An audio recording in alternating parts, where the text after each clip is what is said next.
So 30 years నుంచి మీరు ఎంతోమంది ఐఏఎస్ ఐపీఎస్ ఆఫీసర్స్ని తీర్చిదిద్దారు చూస్తున్నారు.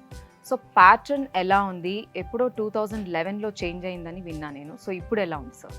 మనం యూపీఎస్సీ పాయింట్ ఆఫ్ వ్యూలో ఆలోచిస్తున్న హిస్టరీ వేరు. ఒక ఇండివిజువల్ పర్సన్ వేసుకున్న టైం టేబుల్ అది అతనికి మాత్రమే వర్కౌట్ అవుతుంది అంతే. కానీ వేరే స్టూడెంట్కి వర్కౌట్ వర్కౌట్ అవ్వదు. అవ్వదని అది వర్కౌట్ అవుదాం మనకి ఎకానమీ ఉంది, అది చాలా పెద్ద సబ్జెక్ట్ అది. ఒక నార్మల్ యావరేజ్ స్టూడెంటే ఉన్నాడు, ఆయనకి ఎక్కువ టైం స్పెండ్ చేస్తే మొత్తం నాలెడ్జ్ అంతా వస్తుంది అని వాళ్ళకి ఎట్లా చెప్తారు మీరు? వాళ్ళ కెపాసిటీ వాళ్ళ బాడీ చెప్తుంది, వాళ్ళ మైండ్ చెప్తుంది. బట్ మనం అమిగోస్ అకాడమీలో అసలు ప్రిపరేషన్ ఎలా నడుస్తుంది అంటారు? ఆ ఎక్స్పెక్టేషన్స్ తగ్గట్టుగానే వాళ్ళు. Welcome to Suman TV. చాలా మందికి ఐఏఎస్ అవ్వాలని ఐపీఎస్ అవ్వాలని కలలు కంటూ ఉంటారు, కానీ ఎక్కడ కోచింగ్ తీసుకోవాలి, ఎక్కడికి వెళ్ళాలి, ఎలా ప్రిపేర్ అవ్వాలి, ఇవన్నీ డౌట్స్ ఉంటూ ఉంటాయి. ఈరోజు ఈ డౌట్స్ అన్ని క్లారిఫై చేయడానికి మనతో పాటు సీనియర్ ఫ్యాకల్టీ సీనయ్య గారు మనతో పాటు ఉన్నారు. అమిగోస్ అకాడమీ నుంచి సీనయ్య గారు ఆల్మోస్ట్ 30 ఇయర్స్ ఎక్స్పీరియన్స్ నుండి ఐఏఎస్ ఐపీఎస్ ఆఫీసర్స్ని వందల మందిని తీర్చిదిద్దారు. ఆయన అడిగి మరిన్ని వివరాలు మనం తెలుసుకుందాం. Hello sir, welcome to our show. So nice of you, thank you. So 30 years నుంచి మీరు ఎంతోమంది ఐఏఎస్ ఐపీఎస్ ఆఫీసర్స్ని తీర్చిదిద్దారు చూస్తున్నారు. సో ప్యాటర్న్ ఎలా ఉంది? ఎప్పుడో 2011లో చేంజ్ అయిందని విన్నా నేను. సో ఇప్పుడు ఎలా ఉంది సార్? ప్యాటర్న్ అనేటువంటిది కంప్లీట్గా మారిపోయిందండి. మనం యూపీఎస్సీ పాయింట్ ఆఫ్ వ్యూలో ఆలోచిస్తున్న హిస్టరీ వేరు, చదువుకుంటున్నటువంటి హిస్టరీ వేరు. ఈ రెండింటికి మధ్య చాలా తేడా ఉంది. మనం ఏది హిస్టరీ అని అనుకుంటామో అది యూపీఎస్సీ పాయింట్ ఆఫ్ వ్యూలో హిస్టరీ కాదు. అది చాలామంది ఏమిటనుకుంటాం, మేము 10th కూడా చదివాము, ఇంటర్మీడియట్లో చదివాము, అశోకుడు చెట్లు నాటించాడు, బావులు తవ్వించాడు, ఇదే హిస్టరీ అని అనుకుంటారు. చాలా రాంగ్ పర్స్పెక్టివ్ అది. ఇంకా రెండోది ఏమిటనంటే, యుద్ధాలు జరిగాయి, రాజులు వచ్చారు, రాజ్యాలు పోయినాయి, గొప్ప చక్రవర్తులు వచ్చారు, ఇవన్నీ కూడా గుర్తుపెట్టుకోవాలన్నా అనే అపోహలో కూడా ఉంటారు. అది కూడా వాస్తవం కాదు. యూపీఎస్సీ పాయింట్ ఆఫ్ వ్యూలో యూపీఎస్సీ ఏం ఎక్స్పెక్ట్ చేస్తోంది అని అంటే, రాజ్యాలు కాదు, రాజరికాలు కాదు, యుద్ధాలు కాదు, సామాజిక మార్పు, ఆర్థిక మార్పు, సాంస్కృతికపరమైన మార్పు ఒక దశ నుంచి ఇంకో దశకి ఎట్లా వచ్చింది అనేటువంటిదే యూపీఎస్సీ ఫోకస్ చేసేటువంటిది. అందుకే మీరు గమనించండి, 2011 నుంచి 2023 దాకా కూడా క్వశ్చన్స్ యుద్ధాల మీద ఎక్కడ లేవు, రాచరికాల మీద ఎక్కడ లేవు. వాడు అడిగేటువంటి ప్రశ్నలన్నీ కూడా ఎక్కువగా ఎట్లా ఉంటాయి అంటే, ప్రాచీన యుగము మధ్యయుగంలో మార్పు ఏ విధంగా వచ్చింది, సంస్కృతి అనేటువంటిది చాలా ముఖ్యమైన పాత్ర పోషిస్తుంది. అందుకనే ఇండియన్ కల్చర్ అనేది ప్రత్యేకంగా పెట్టాడు అనమాట. అట్లాగే మోడర్న్ ఇండియా, ఇక్కడ కూడా సంవత్సరాలు లేవు, యుద్ధాలు లేవు, ఈ పాలకులు లేవు, వీళ్ళ మీద క్వశ్చన్స్ రావు. మార్పు ఏ విధంగా వచ్చింది, ఆ మార్పు యొక్క పర్యవేక్షణం ఏంటి అంటే, history of history is very important. ఇది ఈ మారినటువంటి ట్రెండ్. నేను అందుకే చెప్తాను పిల్లలకి అందరికీ కూడా, మీ సుమన్ టీవీ తరఫున అందరికీ కూడా విజ్ఞప్తి చేసేది ఏమిటంటే, దయచేసి గుర్తుపెట్టుకోవాలని ప్రయత్నం చేయబాకండి.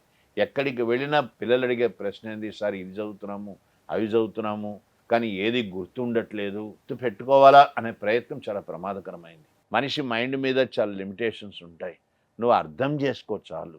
యూపీఎస్సీ కూడా నీ వైపు నుంచి ఏం ఎక్స్పెక్ట్ చేస్తోంది అంటే, కాన్సెప్షువల్ క్లారిటీని అడుగుతోంది. అంతేగాని ఇన్ఫర్మేషన్ చదివినంత ఈ వ్యక్తికి గుర్తుందా లేదా, దాన్ని స్టడీ చేయాలా అనేటువంటిది యూపీఎస్సీ ఉద్దేశం కాదు. కాబట్టి పర్స్పెక్టివ్ మారింది అంటే డెఫినెట్గా మారింది. ఏన్షియంట్ అంటే ప్రాచీన యుగము, మధ్యయుగము, ఇక్కడంతా సంస్కృతి మీదనే ఇస్తారు. మరి ఆధునిక యుగానికి వెళితే అక్కడ మార్పులు ఏ విధంగా చోటు చేసుకున్నాయి, సామాజిక మార్పులు, ఆర్థిక మార్పులు. దీని యొక్క పర్యవేక్షణం చివరికి వచ్చేసరికి స్వాతంత్రోద్యమం. ఈ ఫోకస్ అంతా ఇట్లాగే ఉంటుందన్నమాట. ఇది మనం గుర్తించాలి దయచేసి. సో ట్రెండ్ మారింది. ఇక్కడ ఎక్కడ కూడా మీరు ఆబ్జెక్టివ్ టైప్ కదా సార్, చాలామంది అదే అంటారు, ఇంకా అమాయకంగా అట్లాగే అడుగుతుంటారు అన్నమాట. ఏమని అడుగుతారు, మల్టిపుల్ చాయిస్ క్వశ్చన్స్ అన్నట్టు. నిజమే, మల్టిపుల్ చాయిస్ క్వశ్చన్స్, కానీ ఆ మల్టిపుల్ చాయిస్ క్వశ్చన్స్లో వాళ్ళు ఎట్లా అడుగుతున్నారు, ఏ క్రింది వాక్యాలు కరెక్టు, ఏ క్రింది వాక్యాలు తప్పు అని అడుగుతున్నాడు. జడ్జి చేయమంటున్నాడు. జడ్జి చేయి అని అన్నప్పుడు నీకు కాన్సెప్షన్ క్లారిటీ ఉంటేనే నువ్వు జడ్జ్ చేయగలుగుతావు, చదివిన దాని మీద అవగాహన ఉంటేనే. దానికోసం గుర్తుపెట్టుకోవాల్సిన పనిలే, చదివింది బుర్రలోనే ఉంది, అది ఉపయోగించి మనం దాన్ని ఆన్సర్ చేయాలి. ఇది యూపీఎస్సీ ప్రత్యేకంగా దృష్టి పెడుతున్నటువంటి అంశం. సో మగప్ చేయకుండా దాన్ని అండర్స్టాండ్ చేసుకోవాలి. Understanding is very very important. రెండోది కూడా చెప్తున్నాను, అండర్స్టాండింగ్తో పాటు application of mind is important. Apply చేయి నువ్వు. చాలామంది దీనికి సిద్ధంగా లేరు. అక్కడ వాళ్ళ బలహీనత అదే యూపీఎస్సీ ఆయుధం. అక్కడ నరికేస్తున్నారు అడ్డంగా మనం. పిల్లలందరూ కూడా ఎక్కువ మంది ఎవరు టెక్నికల్ గ్రాడ్యుయేట్స్ వస్తున్నారు. వీళ్ళందరూ కూడా బోర్డ్ ఎగ్జామ్స్ రాస్తారు. ఏది ఇంజనీరింగ్కి, అవును. మెడిసిన్కి రాస్తారు. అక్కడ ఎట్లా ఉంటుంది ప్యాటర్న్ అంటే క్వశ్చన్ ఇది, ఆన్సర్ ఇది, క్వశ్చన్ ఇది, ఆన్సర్ ఇది. ఈ ప్యాటర్న్కి అలవాటు పడి సివిల్స్కి వస్తే ఇక్కడ దారుణంగా దెబ్బతింటాం మనం. క్వశ్చన్కి ఆన్సర్ వేరే విధంగా ఉంటుంది. అది ఊహించిన విధంగా ఇస్తుంది యూపీఎస్సీ. దాన్ని మనం గుర్తించే స్థాయిలో ఉండాలి. అది ఎప్పుడు వస్తుందంటే నీకు చదివిన దాని మీద మంచి అండర్స్టాండింగ్ ఉన్నప్పుడు వస్తుంది. రెండోది గత ప్రశ్నాపత్రాలు చూడరు వీళ్ళు. యూపీఎస్సీ తన నాడి పట్టుకోమని చెప్తోంది, మన నాడి పట్టుకోవట్లేదు. దయచేసి ఇది అర్థం కావట్లేదు చాలా మందికి. అదేందో టాప్ నుంచి బాటం వరకు కూడా యూపీఎస్సీ అంటే ఇది అనేటువంటి చూసి వదిలేస్తున్నాడు కానీ దాని లోపలికి వెళ్ళట్లేదు. అంటే గత ప్రశ్నాపత్రాలు చదవాల్సిన అవసరాన్ని వీళ్ళు గుర్తించట్లేదు. ఇక్కడ కూడా దెబ్బతింటున్నారు పిల్లలు. కాబట్టి ఈ అంశాలు చాలా ముఖ్యమైనటువంటి ఇవి గుర్తుంచుకోవాలి వాళ్ళు. సో ఇప్పుడు మీరు ఫ్యూ ప్రాబ్లమ్స్ చెప్పారు కదా, ఇప్పుడు వాళ్ళు మగప్ చేయకూడదు, దాన్ని అండర్స్టాండ్ చేసుకోవాలి సబ్జెక్ట్ ని, దాంతో పాటు పాత పేపర్స్ ని వాళ్ళు ఒకసారి బాగా స్టడీ చేయాలని అంటున్నారు. సో ఇవి కాకుండా సబ్జెక్ట్ లో వాళ్ళు అసలు ఇంకా ఏం ప్రాబ్లమ్స్ ఫేస్ చేస్తూ ఉంటారు సార్ స్టూడెంట్స్? సబ్జెక్ట్లో ఏం ప్రాబ్లం అనేటువంటిదంటే బేసిక్గా ఇదే చెప్తున్నాం కదా, చదివినంతా గుర్తుపెట్టుకోవాలని అనుకుంటారు. చాలా పెద్ద పొరపాటు అది. దీనితో టెన్షన్ డెవలప్ చేసుకుంటున్నారు వాళ్ళు. గుర్తుండట్లేదు సార్, గుర్తుండట్లేదు. ప్లస్ రెండో ప్రాబ్లం ఏం చేస్తారంటే ముందు టైం టేబుల్ వేసుకుంటారు. ఈ టైం టేబుల్ ప్రకారం ముందుకు పోదట్లాగా వాళ్ళు గుర్తించరు ఈ విషయాన్ని. మూడో సమస్య ఏంటంటే టాపర్లు ఉంటారు, వాళ్ళు ఇచ్చిన ఇంటర్వ్యూస్ చూసుకుంటారు. ఓకే, ఆ విధంగా ప్రిపేర్ అవ్వాలి. ఇది చాలా పెద్ద పొరపాటు అనమాట. టాపర్ తను చేసుకున్న ప్రిపరేషన్ చెప్తున్నాడే కానీ నువ్వెట్లా ప్రిపేర్ అవ్వాలని చెప్పట్లేదు. సో ఇండివిజువల్ పర్సన్ కి సపరేట్గా మారుతుంది. మీరు 24 గంటలకు కూడా చదవగలరు, కానీ నేను 4 గంటల కంటే చదవలేను. నా పరిమితి ఏంటి అంటే నేను తెలుసుకోవాలి. దురదృష్టవశాత్తు పిల్లలు ఇది గుర్తించట్లే. పైగా విపరీతంగా వెబ్సైట్ల మీద డిపెండ్ అవుతారు. ఏ వెబ్సైటు న్యాయం చేయదు, ఏ కోచింగ్ సెంటరు న్యాయం చేయదు. దయచేసి అర్థం చేసుకోవాలి. కోచింగ్ ఇంపార్టెంటే. ఇది వస్తుంది, ఇది రాదు అని చెప్పడమే కోచింగ్. దానికోసం కోచింగ్ అవసరము, కానీ అదే అనుకోకూడదు అనమాట. మన ప్రయత్నాన్ని మనం చేయాలి. 99% అడిగి చూడండి స్టూడెంట్స్ని. ఎగ్జామ్ అయిన తర్వాత ఎట్లా ఉన్నది అంటే మీ అనుకున్నది ఒకటి, జరిగింది ఒకటి అని అంటారు. అది అట్లాగే ఉంటుంది. దానికి ఫుల్లీ ప్రిపేర్డ్ అయి ఉండాలి మనం. అందుకే చెప్తాను, బేసిక్స్ను వదిలిపెడుతున్నారు. దయచేసి అర్థం చేసుకోవాలి. వదిలిపెట్టేసి మిగిలిన వెబ్సైట్స్కి వెళ్ళిపోయి వాళ్ళ స్టడీ సర్కిల్స్ ఉన్న నోట్స్ చదువుకుంటే బాగా వస్తుంది, టెస్ట్ సిరీస్ వస్తాయి. ఇది అర్థం లేని వ్యవహారం అనమాట టెస్ట్ సిరీస్. ఎందుకంటే నీకు ముందు బేసిక్స్ తెలియకుండా టెస్ట్ సిరీస్ ఎట్లా రాస్తావు నువ్వు? ఫండమెంటల్సే తెలియవు, అక్కడ మార్కులు తక్కువ వస్తాయి. దాంట్లో అక్కడ డిస్ట్రెస్ అవుతున్నాడు మళ్ళీ. కాబట్టి ముందు బేసిక్స్ చదవండి. ఏం చదవాలి చెప్తాను తర్వాత నేను, కానీ బేసిక్స్ మీద డివేట్ అవ్వకండి. చాలాసార్లు అడుగుతారు, సార్ ఈ ఆన్సర్ ఎక్కడున్నది అని. ఆన్సర్ ఎన్సీఆర్టీలోనే ఉంది. దురదృష్టవశాత్తు ఈయన చదవడు. రెండోది ఏంది, ఫస్ట్ అటెంప్ట్లోనే అయిపోవాలా అనేటువంటి ఆలోచనలో కూడా ఉంటారు. ఫస్ట్లో ఎవడెవడు టాపర్ అయినాడట, ఫస్ట్ అటెంప్ట్లోనే అయినా, కానీ ఆ టాపర్ ఎప్పుడు స్టార్ట్ చేశాడు చెప్పడు. దయచేసి టాపర్స్ ఇంటర్వ్యూస్ నమ్మబాకండి మీరు. ఎందుకంటే వాళ్ళ వ్యక్తిగత ప్రతిభను చాటుకోవడానికి కూడా చెప్తుంటారు. సో మీరు అనేది ఏంటంటే ఒక ఇండివిజువల్ పర్సన్ వేసుకున్న టైం టేబుల్ అది అతనికి మాత్రమే వర్కౌట్ అవుతుంది, కానీ వేరే స్టూడెంట్కి వర్కౌట్ అవ్వదు. అది వర్కౌట్ అవుదా? మనకి ఎకానమీ ఉంది, అది చాలా పెద్ద సబ్జెక్ట్. అది ఎకానమీ నువ్వు 10 రోజుల్లో గ్రహించేది నేను 30 రోజులు కూడా పట్టినాక నాకు గ్రహించలేను నేను. అటువంటప్పుడు నీ పద్ధతి ప్రకారం పోవాలి నువ్వు. అంతేగాని వాళ్ళు అట్లా వెళ్ళారు కదా నేను కూడా ఇట్లాగే వెళ్తానంటే, ఎంతోమందిని చూశాను నా టీచింగ్ అనుభవం ఎక్స్పీరియన్స్లో. వాళ్ళు అట్లాగే రాలిపోతున్నారు అన్నమాట వాళ్ళు. కాబట్టి మనమేంది అని గుర్తుంచుకోవాలి. అట్లాగే మీడియం కూడా, నీకు తెలుగు వస్తుంది చక్కగా రాస్తారు మీరు, తెలుగు మీడియంలోకి రండి. ఎందుకు ఇంగ్లీష్ మీడియంలోకి వస్తారు? ఒక్క ముక్క రాయలేరు కరెక్ట్గా. ఇదండి వాస్తవాలు చెప్తున్నాను. ఒక ముక్క కరెక్ట్గా రాయలేరు, ఒక్క సెంటెన్స్ కరెక్ట్గా మాట్లాడలేరు. ఎందుకు వస్తావు నువ్వు ఇంగ్లీష్ మీడియంలోకి? So medium is not a big factor. Absolutely not a problem at all. మన వాళ్ళే ఉన్నారు పిల్లలు, ఎంతో మంది ఉన్నారు తెలుగు మీడియం రాష్ట్రం. మా స్టూడెంట్స్ ఉన్నారు, ఐఏఎస్ కొట్టే టాప్ ర్యాంక్స్ కొట్టిన ఉన్నారు వాళ్ళు. ఓకే, నువ్వు ఎంత బాగా ఎక్స్ప్రెస్ చేయగలవు అనేది చూస్తుంది, కానీ యూపీఎస్సీ నీ బ్యాక్గ్రౌండ్ కూడా చూడదు. ఇదే విషయం మళ్ళీ చెప్తున్నాను కూడా, 10th క్లాస్ ఫెయిల్ అయిన వాళ్ళు ఉన్నారు, ఐఏఎస్ కొట్టారు. ఓకే, డిగ్రీ దాకా గూండాగిరి చేసి దాదాగిరి చేసిన వాళ్ళు ఉన్నారు, వాళ్ళు ఐపీఎస్లు అయినారు. ఓకే, ఇక్కడ ఏమి డిసైడ్ అవుతుంది? Involvement is very important. నువ్వు ఐఐటీనా, నువ్వు ఐఐఎమ్మా అని యూపీఎస్సీ చూడదు. నీ కమిట్మెంట్ లెవెల్ ఎట్లా ఉన్నది అంటే ఇంపార్టెంట్ అవుతుంది. కాబట్టి ఇవన్నీ కూడా పక్కన పెట్టేసేయండి. ఏది నేను ఇంగ్లీష్ మీడియంలో రాయాలా, ఇంగ్లీష్లో ఇది తప్పుడు వ్యవహారం. రెండోది వచ్చేసి అకాడమిక్గా చాలా బాగుండాలన్నా ఇది అవసరం లేదు. Involvement is very important. So చాలా మంది ఏంటో 10 అవర్స్ చదివాను, 18 అవర్స్ చదివాను ఇలా టైం ఇప్పుడు మీరు ఎగ్జాంపుల్ కూడా చెప్పారు. అది Yes, yes. ఇండివిడ్యువల్‌గా ఒక పర్సన్ ఆ టాపర్‌కి అది సూట్ అయింది. ఫర్ ఎగ్జాంపుల్ ఒక నార్మల్ యావరేజ్ స్టూడెంటే ఉన్నాడు. ఆయనకి ఎక్కువ టైం స్పెండ్ చేస్తే మొత్తం నాలెడ్జ్ అంతా వస్తుంది అని వాళ్ళకి ఎట్లా చెప్తారు మీరు? ఎన్ని అవర్స్ అని వాళ్ళు అసలు ఎలా తెలుసుకోవాలి? వాళ్ళ కెపాసిటీ ఎలా తెలుసుకోవాలి? వాళ్ళ కెపాసిటీ వాళ్ళ బాడీ చెప్తుంది, వాళ్ళ మైండ్ చెప్తుంది. నువ్వు ఇంతకాలం కూర్చోగలుగుతున్నావు అంటే కూర్చోగలుగుతున్నావు, కూర్చోలేని పరిస్థితి వస్తుంది, అప్పుడు కరెక్ట్గా అన్నీ మూసేసేయండి. మా పిల్లలకి చెప్తాను, నేను ఇదే చెప్తాను, చదవబాకి ఎక్కువగా ఆలోచించు బాగా. 4 గంటల కంటే అనవసరం. 3 గంటల క్లాస్లో కూర్చుంటారండి. 3 గంటల క్లాస్లో కూర్చున్న తర్వాత 4 గంటలు నువ్వు చదువుతున్నావంటే 7 గంటలు పెడుతున్నావు దాని మీద. సామాన్య విషయం కాదు అది. ఇది అర్థం చేసుకోండి. ఎవరిని ఇంప్రెస్ చేయడానికి నువ్వు 12 గంటలు చదువుతున్నావు చెప్తున్నావు, 18 గంటలు చదువుతున్నావు చెప్తున్నావు? నాకు అర్థం కాని ప్రశ్న అనమాట ఇది. రోజు పేపర్ చదవకుండా నిద్రపోబాకండి. కరెంట్ అఫైర్స్ అని సపరేట్గా ఏది ఉండదు. దురదృష్టవశాత్తు ప్రతి కోచింగ్ సెంటర్ వీళ్ళకి మార్కెటింగ్లో పార్ట్గా అన్నీ కూడా కరెంట్ ఈవెంట్స్ రెడీమేడ్గా చేసి ఇస్తున్నారు, హ్యాండ్అవుట్స్ ఇస్తున్నారు. అక్కడ చాలా దెబ్బతింటున్నారు పిల్లలు కూడా కరెక్ట్ చెప్తే. అట్లా ఏమి ఇవ్వాల్సిన పని లేదు వాళ్ళకి, వాళ్ళంతా వాళ్ళే రాసుకోవాలి నోట్స్లు. సో మీరు సజెస్ట్ చేసేది ఏంటంటే రెగ్యులర్గా న్యూస్ పేపర్స్ని మనం బాగా చదువుతూ చక్కగా చదువుతూ 4 గంటల కంటే కూడా మించకూడదు అనమాట ప్రిపరేషన్. ఎందుకంటే అది బాడీ మీద మైండ్ మీద చాలా ప్రెషర్ పెడుతుంది. Already they are under pressure. మీకు చెప్తే చాలా బాధేస్తుంది కూడా. కొంతమంది ఇంటర్వ్యూకి పోయిన లెవెల్లో అక్కడ డిటెక్ట్ అవుతున్నది వీడికి బీపీ ఉన్నది, హైపర్ టెన్షన్ ఉన్నది, షుగర్ వచ్చేసింది, తెలియదు పాపం వీడికి. ఎందుకు ఇంత శ్రమ పడుతున్నారు వీళ్ళు? ఆ బీపీ షుగర్ తెచ్చుకుని నువ్వు ఐఏఎస్ అయిపోయి, ఎందుకు నువ్వు ఐఏఎస్ ఐపీఎస్ ఆఫీసర్వి with BP sugar? Okay, that's not worth it actually చెప్పాలంటే. అందుకని టెన్షన్ పెట్టుకోకూడదు, ముందు మనసు ప్రశాంతంగా పెట్టుకోవాలి. నేను ఈ అవకాశం తీసుకొని మళ్ళీ చెప్తున్నాను, సివిల్స్ కాదు జీవితం అంటే అంతకు మించింది ఉన్నది. అందుకని సివిల్ సర్వీస్కి ప్రిపరేషన్కి వచ్చే వాళ్ళకి నేను ముందే చెప్తాను, ఇదంతా కూడా తెలుసుకోవడానికి వస్తున్నా, నాకేం తెలియదు. సివిల్స్ రాయాలి జీవితంలో, చాలా ముఖ్యమైన అంశం అది. రాజ్యాంగం అంటే తెలియాలి, ఆర్థిక వ్యవస్థ తెలియాలి, నీ సంస్కృతి తెలియాలి, నీ మూలాలు తెలియాలి, నీ భౌగోళిక పరిస్థితులు తెలియాలి. You are a gem of a man civils prepare అయినావు అంటే. ఏ విషయం మీదైనా కొంత పరిజ్ఞానం వస్తుంది. నువ్వు దీనికోసం రా, నేను ఐఏఎస్ కొట్టేస్తా ఐపీఎస్ వస్తుంది, రాదని కాదు, కానీ రాకపోయినా కుంగిపోకూడదు. ఎప్పుడైతే నువ్వు ఈ భారాన్ని తొలగించేసావో అప్పుడు నీ మైండ్ ప్రశాంతం అయిపోతుంది. ప్రెషర్ ఉండదు కదా.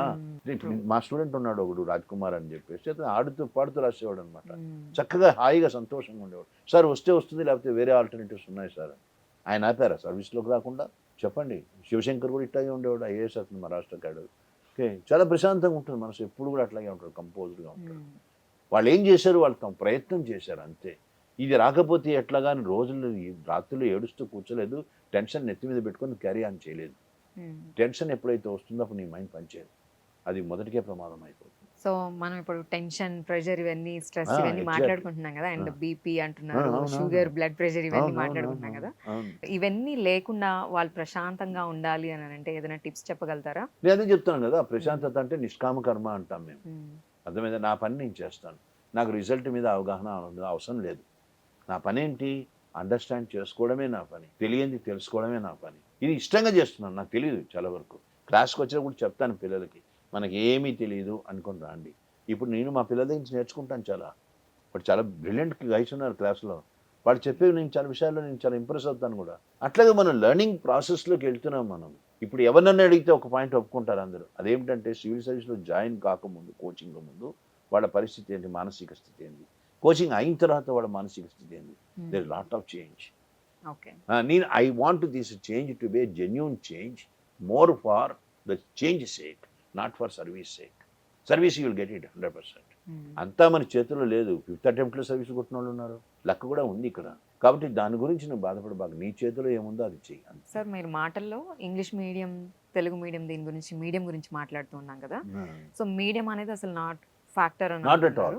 సో చాలా మంది మనకి ఈ తెలుగు స్టేట్స్ నుంచి ఢిల్లీ వెళ్ళి, చాలా మంది నేను కూడా విన్నా, నేను ఢిల్లీకి వెళ్ళి కోచింగ్ తీసుకుంటున్నా అంటుంటారు. అది ఎంతవరకు కరెక్ట్? ఎందుకు మన స్టేట్స్లో లేదా ఇక్కడ తీసుకుంటే వాళ్ళు ఐఏఎస్, ఐపీఎస్ ఇలాంటి సర్వీసెస్లోకి వచ్చే అవకాశం లేదంటారా? వాళ్ళకి ఏం చెప్తారు మీరు? సర్వీస్లో ఉన్న వాళ్ళందరూ ఢిల్లీలో కోచింగ్ తీసుకున్న వాళ్ళైనా? Come to the point. మా వాళ్ళే ఉన్నారు, మా ఏపీ స్టడీ సైకిల్ పిల్లలు ఉన్నారు, తెలంగాణ స్టడీ సైకిల్ పిల్లలు, వీళ్ళెవరు ఢిల్లీకి పోలేదే. ఒక టైంలో 55 సర్వీసెస్ ఒక ఇన్స్టిట్యూట్ నుంచి, హైదరాబాద్ నుంచి వచ్చే వాళ్ళకి ఢిల్లీ కాదు, వాళ్ళు ఇక్కడే చదువుకున్న వాళ్ళు. 1 institute in Hyderabad, all over India got recognition. 555 officers so far they sent. They never had any coaching in Delhi. They go to Viva, last stage. But prelims, mains, which is very important until Viva, they had coaching here only. ఢిల్లీకి పోతే coaching వస్తుందంటే పెద్ద అపోహ, number 1. Number 2, unfortunately ఒకటి create చేశారన్నమాట. ఏమని create చేస్తున్నారు feeling, ఢిల్లీకి వెళ్ళిపోతే ఐఏఎస్ వచ్చేస్తుందనే ఫీలింగ్ వచ్చేస్తుంది. గ్రామాల నుంచే ఎక్కువ మంది వెళ్తున్నారు ఢిల్లీకి. మా వాడు ఢిల్లీలో చదువుకుంటున్నాడు, ఐఏఎస్ చదువుకున్నాడు కానీ ప్రిస్టేజ్ అనమాట. మా అమ్మాయి ఐఏఎస్ ప్రిపేర్ అవుతుంది ఢిల్లీ, వీళ్ళకి బేసిక్స్ కూడా తెలియదు. అన్ఫార్చునేట్లీ వాళ్ళు అక్కడికి వచ్చేసి డబ్బులు లక్షలు తగలబెట్టేసి ఇన్స్టిట్యూట్లో జాయిన్ అయిపోతారు. మేము వెళ్ళినప్పుడు మేము తెలుగు వాళ్ళమే కదా మా దగ్గరకు వస్తారు. ఒక్క ముఖ అర్థం కావట్లేదు సార్ అని బాధపడతారు. చాలా బాధేస్తుంది ఈ విషయం తెలిసిన తర్వాత. ఎందుకు వచ్చినట్టు నువ్వు? కాబట్టి ఢిల్లీకి రావడంలో అర్థం లేదు. మళ్ళీ చెప్తున్నాను నేను, ఢిల్లీకి ఎందుకు వెళ్తాము అంటే ఒక అట్మాస్ఫియర్ అయితే ఉంది. ఆ అట్మాస్ఫియర్ ఇది దాదాపు 4,000 మంది 5,000 మంది నీకు కరోల్బాగ్ ఏరియాలో ప్రిపేర్ అవుతున్న స్టూడెంట్స్ అంటే క్లాసు వదిలిపెట్టినప్పుడు సినిమా థియేటర్లో సందోహం టైప్లో ఉంటుంది, పండగలాగా ఉంటుంది. అక్కడికి వెళితే వీడికి ఆ కల్చర్ అలవాటు పడుతుంది అనే ఉద్దేశంతో వెళ్ళచ్చు. అంతేగాని సబ్జెక్ట్ ఏదో వాళ్ళు బ్రహ్మాండంగా చెప్తున్నారు, హైదరాబాద్లో రీజనల్ సెంటర్స్ చెప్పట్లేదని చాలా పెద్ద పొరపాటాలు వచ్చాయి. ఇంకా కరెక్ట్గా మాట్లాడితే మనం చెప్పినంత చక్కగా చెప్పట్లేదు. ఈ మాట నేను రాసిస్తాను. ఢిల్లీకి ఎప్పుడు వెళ్ళాలి? అన్నీ క్లియర్ అయిన తర్వాత వైవాక్ అక్కడికి వెళ్ళినప్పుడు కొన్ని పర్స్పెక్టివ్స్ మనకు కావాల్సి వస్తుంది. ఆ టైంలో అక్కడికి పోవడంలో అర్థం ఉంది. కానీ ఏదో నేను ఇప్పుడు అందులో ఇంకొకటి కూడా ఉంది. ఇవాళ మార్నింగ్ నేను ఢిల్లీలో మాట్లాడింది ఈవినింగ్ కల్లా హైదరాబాద్కి వచ్చేస్తున్నాను. ఎందుకు వెళ్ళడం దీనికి? ఇప్పుడు గ్రహిస్తున్నారు జనాలు. అందుకనే ఢిల్లీలో కూడా అంత ఇన్ఫ్లో ఇంత ముందు ఉన్నట్టుగా లేదని. ప్రిలిమ్స్కి మెయిన్స్కి ఎవరైతే కోచింగ్ సెంటర్ కోసం ఢిల్లీ వెళ్తున్నారో వాళ్ళకి అవసరం అయితే లేదు. అబ్సల్యూట్లీ లేదు. నేను అడుగుతాను, నన్ను అడిగినప్పుడు కూడా పిల్లలు నీ చాయిస్ ఏంది అని అడుగుతాను. ఢిల్లీ అన్నప్పుడు ఎందుకు అని అడుగుతాను. తర్వాత కారణాలు నువ్వు కన్విన్స్ అయినావంటే వెళ్ళి, లేకపోతే వద్దని చెప్తాను, డిస్కరేజ్ చేస్తాను. ఇక్కడే హాయిగా ఉంది, మంచి ఇన్స్టిట్యూట్స్ వచ్చాయి మనకి. ఇప్పుడు Amigos is doing very well. ఇట్లా కొన్ని సెంటర్స్ ఉన్నాయి వర్త్ మెన్షనింగ్. కాబట్టి why not we join, take the opportunity here itself. So paper set చేసే వాళ్ళు అసలు స్టూడెంట్ నుంచి వాళ్ళు ఏం ఎక్స్పెక్ట్ చేస్తారు? వాళ్ళు మంచి క్వశ్చన్ అడిగారు మీరు. పేపర్ సెట్ చేసేటువంటి వాడు స్టూడెంట్ దగ్గర నుంచి ముందు ఒరిజినాలిటీ ఉందా లేదా చూస్తాడు. కరెక్ట్గా అడిగిన ప్రశ్నకు తగినట్టుగా సమాధానం ఉందా లేదా చూస్తారు. ఈ 2 చాలా ముఖ్యమైనటువంటి అంశాలు అన్నమాట. వాళ్ళ దగ్గర నుంచి ఒరిజినాలిటీ ఉండడం అంటే అర్థమైంది సార్ అని అడుగుతారు. క్వశ్చన్ మనం ఊహించినట్టుగా ఉండదన్నమాట, అక్కడ వేరే విధంగా ఇస్తాడు. ఇప్పుడు బుద్ధుడు జ్ఞానోదయం అయినప్పుడు భూమిని తాకాడు. ఎందుకు తాకాడు? ఎక్కడ కనిపిస్తున్న చిత్రపటం అని అడిగాడు. దీనికి సమాధానం ఏ కోచింగ్ సెంటర్ మెటీరియల్లోనూ ఉండదు. కృష్ణ భగవానుడు పిల్లను గ్రోవి ఎందుకు ఊదాడు అని అడిగాడు. ఎవరు చెప్తారు? ఏ కోచింగ్ సెంటర్ వచ్చి చెప్తారు? చోళుల దేవాలయాలు ఆ స్థితిని చూస్తూ సమాజము ఆర్థిక వ్యవస్థ మీద విశ్లేషణ చేయన్నాడు. నువ్వు దేవాలయమే చూడలే, అసలు దేవాలయాన్ని ఎట్లా చూడాలో కూడా తెలియదు వీళ్ళకి. అంటే మనకు క్లాస్లో చెప్పేదానికి, నువ్వు చదివేదానికి, వాడు అడిగే క్వశ్చన్కి, నువ్వు రాయబోయే సమాధానానికి, వీటన్నిటికీ సింక్రనైజ్ చేసుకోవాలి మనం. అందుకే చెప్తున్నాను, గత ప్రశ్నాపత్రాలు చూడాల్సిన అవసరం ఉంటుంది. సో ఇక్కడ ఈ పాయింట్ ఏంటంటే వాళ్ళు ఏం ఎక్స్పెక్ట్ చేస్తారంటే ఒరిజినాలిటీ. అట్లాగే ఇస్తాడు క్వశ్చన్. మిగిలిన క్యాండిడేట్ల కంటే నువ్వు ఎక్కడ డిఫరెంట్గా ఉన్నావు. ఓకే, నీలో సృజనాత్మకత అంటాం తెలుగులో, క్రియేటివిటీ. ఓకే, చక్కగా ఆలోచించగలుగుతున్నాడా, ప్రశ్న అర్థం చేసుకోవచ్చు. రేపు సివిల్ సర్వెంట్ కావాల్సిన అదే. నేను ఒక ప్రశ్న అడిగితే నువ్వు ఇంకో సమాధానం చెప్తే నువ్వు ఎవరు నాడే గుడ్ సివిల్ సర్వెంట్ కదా. ఇది చూస్తుంది యూపీఎస్సీ. కాబట్టి ఈ క్రియేటివిటీ అనేటువంటిది అప్లికేషన్ ఆఫ్ మైండ్ అంటాం. రెండోది, చదవంగానే ఐఏఎస్ వస్తుంది అనుకుంటారు చాలా మంది, చదివితే రాదు. Application of mind is very important. ఈ 2 వాళ్ళకు ఉన్నాయా లేదా చూస్తుంది యూపీఎస్సీ సమాధానాల్లో. ఇంకొకటి, చాలామందిలో అపోహ ఏమిటంటే చాలా మంచి లాంగ్వేజ్ రాయాలా. Don't try to impress upon UPSC with language, impress upon them with content. చాలా సింపుల్ ఇంగ్లీష్ రాయొచ్చు. నేనే రాశాను చాలా సింపుల్ ఇంగ్లీష్. నా English is very simple. Extraordinary బొంబాస్టిక్గా ఫ్లవరీ లాంగ్వేజ్ అనవసరం. Okay, but we got very good marks. కాబట్టి simple language యొక్క కంటెంట్ ఈజ్ వెరీ ఇంపార్టెంట్. కాబట్టి కంటెంట్ ఉన్నదా లేదా, మిగిలిన వాళ్ళకంటే భిన్నంగా ఉన్నదా లేదా మన సమాధానం.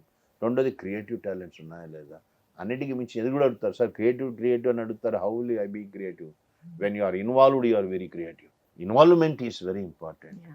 ఓకే, అంటే సబ్జెక్ట్తోనూ ఇన్వాల్వ్ అవ్వాలి, రాసే సమాధానంలోనూ ఇన్వాల్వ్ అవ్వాలి. ఇది ఉన్నదనుకోండి, యు ఆర్ డెఫినెట్లీ దేర్.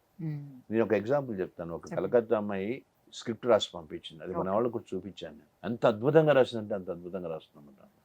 మరి తను టాపర్ అయింది. ఈ స్క్రిప్ట్లో నువ్వు ఏది కాదంటావు, ఏది వద్దంటావు చెప్పండి అని అడిగాను. ఒక్క పదం తీయలేవు. అంత బాగా రాసింది. అట్లా మనం అది ఎప్పుడు వస్తుంది అది అంటే ఇన్వాల్వ్మెంట్ ఉన్నప్పుడు. ఓకే. అందుకే చెప్తాను, ఇన్వాల్వ్మెంట్ అంటే సరస్వతిని మనం ప్రాపిషియేట్ చేయగలగాలి. అది సామాన్య విషయం కాదనమాట. కమిట్మెంట్ లెవెల్స్ ఎక్కువ ఉంటే ఇన్వాల్వ్మెంట్ వస్తుంది. ఆ కమిట్మెంట్ కూడా ఇన్ని అవర్స్ అనే అక్కర్లేదు. 4 అవర్స్ చదివినా గానీ ఆ గట్టిగా అవునండి. స్ట్రాంగ్‌గా 2 అవర్స్ కమిట్మెంట్ ఇస్తే ఉన్నారు. అసలు మీకు చెప్తే నమ్మరు కూడా. కొంతమంది మా స్టూడెంట్స్, మా ఫ్రెండ్సే ఉన్నారు. లాస్ట్ 15 డేస్ చదువుతారన్నమాట ఓకే. ప్రిలిమ్స్‌కి. Last 15 days. But they are very articulative. చాలా బాగా ఆర్టికులేట్ చేస్తారు. వాడికి 15 మినిట్స్ 15 డేస్ చదివి లాస్ట్ 15 డేస్‌లో ప్రిలిమ్ పాస్ అయినారు, మెయిన్స్ రాశారు, ఇంటర్వ్యూ పోయి సర్వీస్ కొట్టినవాడు ఉన్నారు. కాబట్టి నీ లెవెల్ ఆఫ్ అండర్‌స్టాండింగ్, నీ వేవ్ లెంగ్త్ అంటాం. ఇది ఏ స్థాయిలో ఉంది అనేటువంటిది ఇంపార్టెంట్. మన కెపాసిటీ ఏంటో మనం తెలుసుకొని అబ్సల్యూట్‌లీ. ఆ అవర్స్ ని ఆ మనం సెట్ ప్రకారం చేసుకోవాలి. పోవాలి. ఇప్పుడు సివిల్స్ ప్రిపేర్ అయ్యే వాళ్ళకి హిస్టరీలో బేసిక్ బుక్స్ అసలు వాళ్ళు ఎక్కడి నుంచి స్టార్ట్ చేయాలి? ఏమన్నా ప్రిఫర్ చేయగలుగుతారా? నేను 100% తెలుగు మీడియం వాళ్ళకి ముందు నా టార్గెట్ అన్నమాట ఎప్పుడు కానీ. ఎందుకంటే గ్రామీణ వాతావరణం నుంచి వచ్చే వాళ్ళకి ఎక్కువగా కూడా నేను వాళ్ళ గురించి ఆలోచిస్తాను. ఇంగ్లీష్ మీడియం పిల్లలకి ప్రాబ్లం లేదు. వీళ్ళకి ఏంటనంటే ఇంగ్లీష్ రాదు, హిందీ ఫాలో కాలేరు. ఇది వాళ్ళు ఒప్పుకోరు కానీ వాస్తవం ఇది. కాబట్టి వీళ్ళకి ఏమిటనంటే తెలుగు మీడియం చదవండి అని చెప్తాను. ఓకే. తెలుగు అకాడమీ పుస్తకాలు అద్భుతంగా ఉన్నాయి. బాబాసాహెబ్ అంబేద్కర్ వారి ఓపెన్ యూనివర్సిటీ ఉంది, బిఆర్ అంబేద్కర్ ఓపెన్ యూనివర్సిటీ. అవును. వాళ్ళ తెలుగు మీడియం పుస్తకాలు అద్భుతంగా ఉన్నాయి. I rate them better than NCERTs. కాబట్టి ముందు తెలుగు మీడియంలోనే చదవండి. ఆంధ్ర, తెలంగాణ నుంచి వచ్చే పిల్లలకి తెలుగు అనేటువంటి తల్లితో సమానం. ఆ పుస్తకాలు చదివే కొద్దీ వీడేమవుతుంది, 10 డేస్లో ముగిచ్చేస్తారు వీడు. మిగిలినది నెలలు తీసుకునే టైం మనము 10 డేస్లో ముగిచ్చేస్తాను. దాని మీదనే ఉంటావు కాబట్టి దీంట్లో ఈ పుస్తకాలు చదవమని చెప్తున్నాను. ఏమిటి? అకాడమీ పుస్తకాలు చదవండి, అంబేద్కర్ ఓపెన్ యూనివర్సిటీ పుస్తకాలు చదవండి తెలుగు మీడియం పిల్లలకి. ఇంగ్లీష్ మీడియం వాళ్ళకి NCERT 11th and 12th standards చెప్తాం. ఇది కూడా ఇక్కడ ఏంటంటే 3 రకాలుగా ఉన్నాయి ఏరియాస్. ఒకటి కల్చర్ ఉన్నది, రెండోది మోడర్న్ ఇండియా ఉంది, మూడోది వరల్డ్ హిస్టరీ ఉంది. పోస్ట్ ఇండిపెండెంట్ అంటారు కానీ ఇప్పుడు దానికి అది ప్రత్యేకంగా పట్టించుకోవట్లేదు. అన్నీ కూడా కలిపేస్తున్నాడు పోస్ట్ ఇండిపెండెంట్. వీటికి వచ్చేసరికి క్వశ్చన్స్ ఎక్కడి నుంచి వస్తాయి, తర్వాత ఏ పుస్తకాలు చదవాలి, ఇదంతా కల్చర్కి సంబంధించింది. ఏన్షియంట్ అండ్ మిడివల్ అంటేనే కల్చర్కి సంబంధించింది అనమాట. దాని పరంగానే క్వశ్చన్స్ వస్తాయి. దానికి ఏ పుస్తకాలు చదవాలి? NCERT 11th standard, RS Sharma ancient India అని ఉంది, అది చదవాలి. అట్లాగే మిడివల్ ఇండియా సతీష్ చంద్ర అని ఉంది 11th స్టాండర్డ్, అది క్షుణ్ణంగా చదవాలి. మోడర్న్ ఇండియా బిపిన్ చంద్ర అని ఉంది 12th స్టాండర్డ్, ఇది చదవండి బేసిక్గా. మోడర్న్ ఇండియా చాలా ప్రముఖమైనటువంటి పాత్ర పోషిస్తుంది. సగానికి సగం హిస్టరీ క్వశ్చన్స్ మించినవి మోడర్న్ ఇండియా నుంచి వస్తాయి. కాబట్టి మోడర్న్ ఇండియాకి ఇంకొక 2 కూడా యాడ్ చేస్తాను నేను మామూలుగా. గ్రోవర్ అండ్ మెహతా అని ఉన్నది modern India. Grover and Mehta, Shekhar Bandyopadhyay చాలా బాగా రాశాడు ఆయన. ఈ పుస్తకాలు చదవమని చెప్తాం. ఇంతకు మించి పోవాక కల్చర్కు సంబంధించి an introduction to Indian art and culture, NCERT. అది కూడా నేను ఇందాక చెప్పిన క్వశ్చన్స్ అన్నిటికీ సమాధానాలు దాంట్లో ఉన్నాయి. చాలా మంది అది చదవరు. ఎక్కడ పోయినారు, ఎక్కడి నుంచి ఇచ్చాడు అని వెతుక్కుంటారు. దాంట్లోనే ఉన్నాయి. అట్లాగే ఇప్పుడు వరల్డ్ హిస్టరీకి వస్తాము. మనం మెయిన్స్లోకి వెళ్తే వరల్డ్ హిస్టరీ ఉంటుంది. దానికి వచ్చేసరికి understanding world history, mastering world history, Norman Lowe అని ఒకటి ఉంది. చాలా బాగా రాశాడు ఆయన. పక్కా యూపీఎస్సీ ప్యాటర్న్లో ఉంటుంది అనమాట. ప్లస్ దాంట్లో కూడా ఎన్సీఆర్టీస్ ఉన్నాయి, అర్జున్ దేవ్ గారి, అవి చూడండి అని చెప్తా. ఇంతకు మించి పోవాల్సిన పని లేదు. ప్లస్ ఫ్యాకల్టీ ఏమిస్తాడు, ఎందుకంటే నేను ఇవి ఇవ్వము. క్లాస్లోకి వెళ్ళేటప్పుడు మేము మిగిలినటువంటి ఇంపార్టెంట్ సోర్సెస్ నుంచి ఎసెన్స్ గ్యాదర్ చేస్తాం. ఏ ఫ్యాకల్టీ అయినా నేను కాదు, ఏ ఫ్యాకల్టీ. అటువంటిప్పుడు స్టూడెంట్కి ఏమిటనంటే ఫ్యాకల్టీకి చెప్పే class is more than 10 text books worth it అనమాట. Worth 10 text books. కాబట్టి వాళ్ళ క్లాసు వినాలి, ఆ నోట్స్ బాగా డౌన్లోడ్ చేసుకోవాలి, దాని మీద కాన్సన్ట్రేట్ చేసి ఇవి చదివితే సరిపోతుంది. దీన్ని అనవసరంగా కాంప్లికేట్ చేయకూడదు. ప్లస్ క్వశ్చన్స్ ఎక్కడి నుంచి వస్తాయి అనేటువంటిది వెరీ ఇంపార్టెంట్. దీంట్లోకి వస్తే ancient India pre historic cultures అని ఉంటుంది, ప్రాచీన సంస్కృతులు అంటాం, అది నెంబర్ 1 చాప్టర్. సింధు నాగరికత అని ఉంటుంది, Indus valley civilisation number 2. Next number 3 వేద నాగరికత అంటారు, అంటే వేదిక్ సివిలైజేషన్. దాంట్లో కూడా వేదిక్ లిటరేచర్ మీద ఇస్తాడు, ఎక్కువగా ఇస్తాడు అనమాట. వాడు అడిగే క్వశ్చన్స్ ఎట్లా అడుగుతాడు చూడండి. ఏ ఉపనిషత్తు చావు గురించి ప్రస్తావిస్తుంది అని అంటాడు. ఇది ఎవరు చెప్తారు ఇది? అట్లనే ఉపనిషత్తులు 108 చదవాలన్నా అంటే పిచ్చి పడిపోతుంది, నువ్వు సివిల్ సర్వీస్కి రాలేవు. కానీ ఎసెన్స్ ఏంటి అడుగుతున్నది అనేటువంటిది ఇంపార్టెంట్ అవుతుంది. అట్లా బేసిక్స్ కొన్ని మనం తెలుసుకోవాల్సి వస్తుంది అనమాట. బుద్ధిజం, జైనిజం లేకుండా పేపర్ ఉండదు. నాడి పట్టుకున్నోడికి తెలుస్తుంది ఏ ఏరియాస్ నుంచి వస్తాయి క్వశ్చన్స్ అనేటువంటిది. బౌద్ధము, జైనము వెరీ వెరీ ఇంపార్టెంట్. అట్లాగే మౌర్యాస్ అంటే సామ్రాట్ అశోక్ గొప్పవాడు కదండి, ఆయన మీద ఇవన్నీ లేదు క్వశ్చన్స్. నేను ఇంతకుముందే చెప్పాను మీకు, కింగ్స్ మీద ఎంపరర్స్ మీద క్వశ్చన్స్ రావు. ఓకే. ఆ. అదే అశోకుడు ఇన్స్క్రిప్షన్స్ మీద వచ్చాడు, ఆయన స్తంభాల మీద ఇచ్చాడు, ఆయన కట్టించిన కళా స్వరూపాల మీద ఇచ్చాడు. అంటే అక్కడ ఏది ఇంపార్టెంట్ అవుతుంది? Culture is very important, because you can still see Ashokan pillars, you can still see. That's where our culture glory lines. కొండలు తొలిచి వాడు గుహలు తయారు చేశాడంటే ఇప్పటికీ సజీవంగా ఉన్నాయి కదా గుహలు, అవి ఇంపార్టెంట్ ఇండియాకి. అంతేగాని అశోకుడే కాదు ఇంపార్టెంట్. ఇట్లాగే గుప్తాస్కి వెళ్తే గుప్తన్ గోల్డెన్ ఏజ్ అంటాం. ఆ టైంలో ఏం జరిగింది అనేటువంటిది ఇంపార్టెంట్. అంతేగాని సముద్రగుప్త, చంద్రగుప్త, విక్రమాదిత్య వీళ్ళంతా కూడా మనకు కథలుగా చెప్పుకోవడానికి బాగుంటుంది, యూపీఎస్సీ పనికిరాదు అనమాట. వాడు అడిగిన చూడండి ఎట్ట అడిగాడు క్వశ్చన్. ఒక వసంత సేన నేను ఒక ప్రాస్టిట్యూట్ గుప్తాస్ టైంలో. ప్రాస్టిట్యూట్ చారుదత్తుడి యొక్క ప్రేమలో పడుతుంది. చారుదత్తుడు బ్రాహ్మణి. వాళ్ళిద్దరి యొక్క ప్రేమ వ్యవహారం గుప్త సమాజం ఒప్పుకోదు, వాళ్ళిద్దరిని బహిష్కరిస్తుంది, పనిష్మెంట్ ఇస్తుంది. ఇది ఏ నాటకము అని అడిగాడు. నాటకంగా రాయబడ్డది, శూద్రకుడి యొక్క మృత్యుకటికం అంటాడు. ఈ నాటకం ఇంపార్టెంట్ అయింది యూపీఎస్సీకి. అంటే ఆ టైంలో సొసైటీ ఎట్లా ఉన్నదని చెప్పడం. అంతేగాని ఈ రాజులు వచ్చారు, ఏ రాజ్యం పెట్టాడు, ఎవరెవరిని అన్నాడు, ఇది ఇంపార్టెంట్ కాదు. అట్లా కల్చర్ మీద ఫోకస్ చేయాల్సి వస్తుంది. పల్లవాస్, చాళుక్యాస్ వాళ్ళ కాంట్రిబ్యూషన్ ఏమిటి. అట్లాగే మనం మధ్యయుగాల్లోకి వెళ్తే ఇస్లాం వచ్చింది. ఇస్లాం రాక వల్ల ఇండియన్ సంస్కృతి ఏ విధంగా ప్రభావితమైంది, ఫెంటాస్టిక్ క్వశ్చన్స్ అడుగుతాడు. భక్తి ఉద్యమము, సూఫీ ఉద్యమము, లోకల్ లాంగ్వేజెస్ ఎట్లా డెవలప్ అయినాయి, ప్రతి భాషలో నీకు సంస్కృతం యొక్క ప్రభావం ఉంటుంది. మోస్ట్లీ కల్చర్ మీద ఉంటుంది అంతే. ఏన్షియంట్ మిడివల్ అంటేనే కల్చర్ అన్నమాట. మోడర్న్ ఇండియాలో ఇట్లా చెప్పలేము, అంతా ఇంపార్టెంట్. అండ్ స్టూడెంట్స్కి ఇప్పుడు ఇంటర్వ్యూ ప్రిపేర్ అయ్యేటప్పుడు వాళ్ళకి మీరు ఇచ్చే సజెషన్స్ ఏంటి, గైడెన్స్ ఏంటి, అసలు ఇంటర్వ్యూ క్వశ్చన్స్ ఎలా ఉంటాయంటారు? ఇంటర్వ్యూస్ ప్రిపేర్ అయ్యేటప్పుడు అంటే that is our scope is much vast. Okay, నీ ఏరియా అంటే నేను హిస్టరీ ఫ్యాకల్టీగా నాకేం తెలిసింది ఏంటంటే నీ ఏరియా ఏంటి అని అడుగుతాడు. ఓకే, దాని మీద క్వశ్చన్స్ అడుగుతాడు అన్నమాట. ఎందుకు ఆ ఏరియాని సెలెక్ట్ చేసుకున్నావు అంటాడు. రెండోది మీ ప్రాంతం ఏంది అని అడుగుతాడు. మీ ప్రాంతం ఏ ప్రాంతం, దాని యొక్క ప్రాముఖ్యత ఏంది అని అడుగుతాడు.